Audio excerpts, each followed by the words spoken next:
그래서 제가 풍류도를 그렇게 정리를 해봤고, 그래서 풍류도의 발생과 흐름을 간략하게 말씀드리면, 제가 지금 공공족을 아까 자장 스님이 남겨놓으신 글에서 공공이 박혁거세하고 연결된다고 했잖아요. 그래서 그 공공 세력은 쉽게 말했을 때 우리가 어릴 때 배운 황하 문명 있죠. 황하 문명을 주도하던 사람들이 공공하고 염제 세력이었거든요.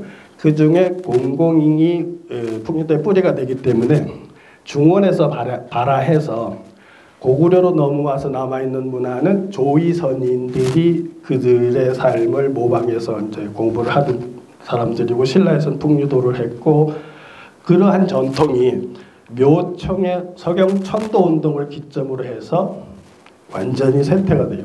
묘청이 서경천도운동을 했을 때 그 국학파, 김부식을 비롯한 국학파에서 왕명 없이 개성에 있던 서경파 1200명을 몰살시켰어요.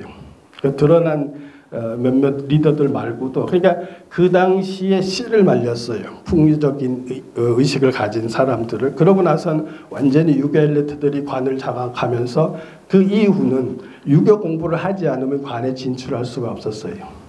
그래서 지금으로부터 한 900년 동안 사실은 우리가 풍류정신은 환웅시대이건 단군시대이건 국가의 지도자가 그 마음, 그 정신을 가지고 공동체를 운영을 했었거든요. 그것 중에, 그렇게 운영하는 것 중에 가장 큰 가치가 뭐였냐면 화백이라고 하는 것과 선양이라고 하는 거예요. 권력을 독점하지 않고 모든 대사를 리더들이 모여서 토의를 통해서 화를 통해서 이렇게 실천했었는데, 그러한 문화가 묘청 이후로 이제 꺾어졌는데, 지금 사실 우리가 그 동학을 일으켰던 그 최재호 선생 같은 경우에 우리의 진정한 하나님을 복원을 했기 때문에, 사실 저는 수은 선생이 풍류도를 도적으로는 복원을 하셨다고 생각을 하고, 뭐 역사성 이야 그분이 이제 인생이 좀 일찍 돌아가셔서 짧게 정리해서 못했지만 그 꿈이 사실은 계속 지속되고 앞으로도 그것이 발휘되었다고 보는데, 요 문장 같은 경우도 한번 천천히 잘 보시면 제가 보는 관점이에요. 동북아시아사의 흐름을 보는데, 신석기 이후에 동북아시아사를 보는 관점이, 문화를 보는 관점이 문명사의 관점으로 보면, 한민족 공동체는 초기부터 천도를 기반으로 한 상생의 공동체를 추구했고, 조상들은 상당히 오랫동안 화백과 선양 문화를 기반으로 한 귀족 공화제로 공동체를 운영했는데, 반면에 중국은 요순후를 거치는 과정에서 패도를 기반으로 한 상극의 문화를 추구했다. 천도를 기반으로 한 상생의 문화 공동체와 패도를 기반으로 한 상극의 문화 공동체를 관점으로 한국과 중국을 포함한 동아시아 역사의 흐름을 이해하면 문명의 대변혁기인 코로나 팬데믹 너머에서 펼쳐질 미래에 대한민국이 나아갈 길이 보이고, 김구가 꿈꾸었던 멋진 문화 선진국으로서의 통일 대한민국의 미래는 풍류 정신의 복원에 있다, 이렇게 규정할 수가 있는데요.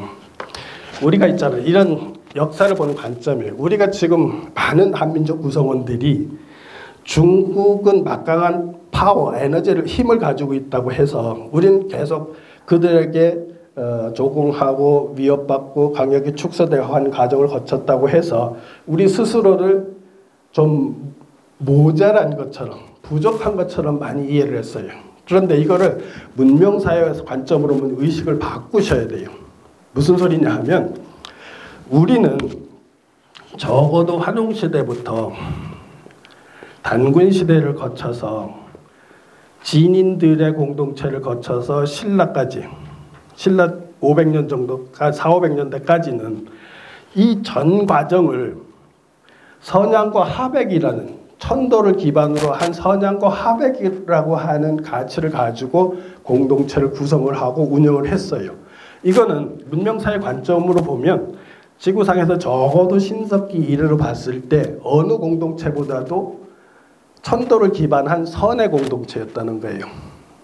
이게 우리가 흔히 봐요. 그 유교 공부를 하시면 요순 시대가 마치 성군의 시대인 것처럼 얘기를 해요. 그죠? 요순 시대라고 얘기하잖아요. 근데 사실은 요순 시대가 성군의 시대인 게 아니라 요순 시대부터 화백과 선양을 코드로 했던 문화 공동체를 운영하던 방식에서 이게 선양 문화가 깨지기 시작하는 거예요. 그렇게 하면서 중국 쪽은, 중원 쪽은 계속 지속적으로 힘이 있는 자가 나라의 지배자가 되면서 서로 끊임없이 쟁투하는 과정이었어요. 공자가 도가 멸하면 구리에 가서 살고 싶다고 했는데 그 소리를 사람들은 에이 그렇게 얘기하는 사람들이 있어요. 그거 아니에요. 어떻게 보면 이 관점에서 보시면 우리는 공자 시대 때도 천도를 행하고 있었고 공동체가 서로 다투지 않고 이웃 공동체를 침탈에 복속하지 절대 안 했어요. 그러니까 춘추 시대와 전국 시대 초기의 관점으로 보면 자기네들은 피 터지게 싸우는 거거든요. 그런데 동이족들은 절대 서로 복속하고 싸우질 않아요. 그러니 당연히 도가 살아있다고 공자가 보는 것이 절대 잘못됐다는 말이 아닌 거예요. 사실 그래서 그런 것도 관점을 우리가 달리할 필요가 있다고 생각을 해요.